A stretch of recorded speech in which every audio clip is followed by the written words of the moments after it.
लहरों की पीठ पर है जलते दिए का डेरा।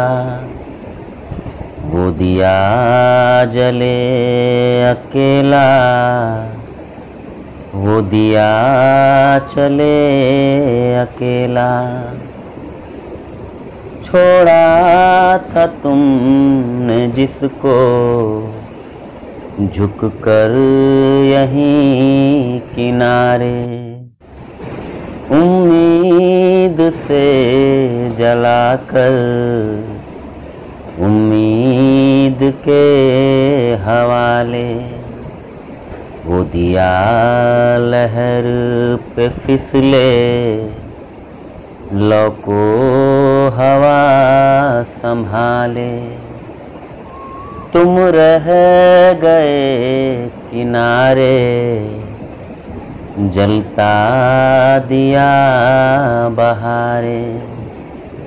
हर बूंद से है बचना, फिर भी नदी बसेरा। लहरों की पीठ पर है जलते दिए का डेरा। माँ गंगा का ये बहाव ही बाबा का साज है। वो यहाँ बैठकर अक्सर इस धार में धुन तलाशते रहते हैं और कुछ न कुछ गुनगुनाते रहते हैं। श्रीमत को अपने पास बैठा देखकर बाबा अमरनाथ ने उससे पूछा कि कहाँ से आए हो। श्रीमत ने प्रणाम करते हुए कहा, पटना से। एक संसारी से जब सन्यासी टकराता है तो संसारी के मन में कई सारे सवाल होते हैं। श्रीमत भी ये जानना चाहता था कि बाबा कहाँ से आए हैं।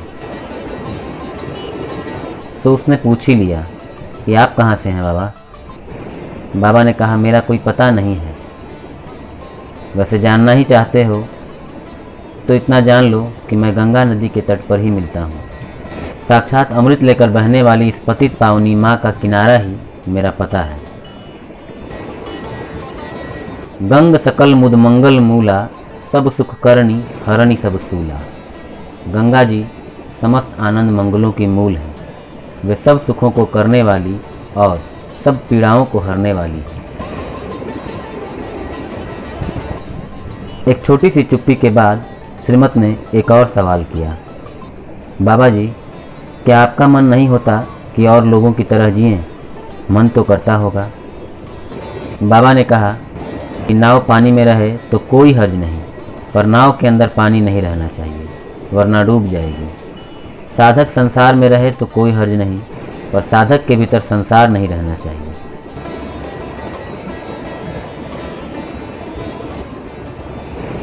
बातचीत का ये सिलसिला चल ही रहा था कि आसमान में काले बादल छा गए और देखते ही देखते बूंदाबांदी होने लगी। सावन का महीना है, भोलेनाथ का जब दिल होता है बरसने लगते हैं कि चलो घाट पर बने बैठक में चलते हैं। बहुत पावन समय पर यहाँ आए हो। वानप्रस्थ आश्रम का यही रास्ता 84 कुटिया तक जाता है। वहाँ से नीलकंठ महादेव की चढ़ाई का पैदल मार्ग है। वक्त मिले तो दर्शन कर आना। वैसे लक्ष्मण झूला की तरफ टैक्सी स्टैंड भी है, वहाँ से गाड़ियाँ भी जाती हैं। लेकिन शिव शिव का जाप करते हुए एकांत में पैदल निकल जाओ, जप और तप दोनों हो जाएगा। सावन का पावन महीना, सामने गंगा मैया और पहाड़ पर नीलकंठ महादेव, इससे अच्छा संजोग और क्या होगा। को जांचिए शंभु तजियान, दीन दयालु भगति आरती हर, सब प्रकार समर्थ भगवान। कि शिव जी को छोड़कर और किससे याचना की जाए। आप दीनों पर दया करने वाले, भक्तों के कष्ट हरने वाले और सब प्रकार से समर्थ ईश्वर हैं। संजोग तो सच में अद्भुत ही है। राम झूला से लेकर वानप्रस्थ आश्रम तक की इस यात्रा के हर कड़ी में भगवान भोलेनाथ श्रीमत से स्वतः ही जुड़ते चले गए। फिर वो शिव प्रतिमा के नीचे बांसुरी की धुन हो या अनायास आगे बढ़ जाने पर अमरनाथ बाबा का मिलना, संजोग तो सच में है।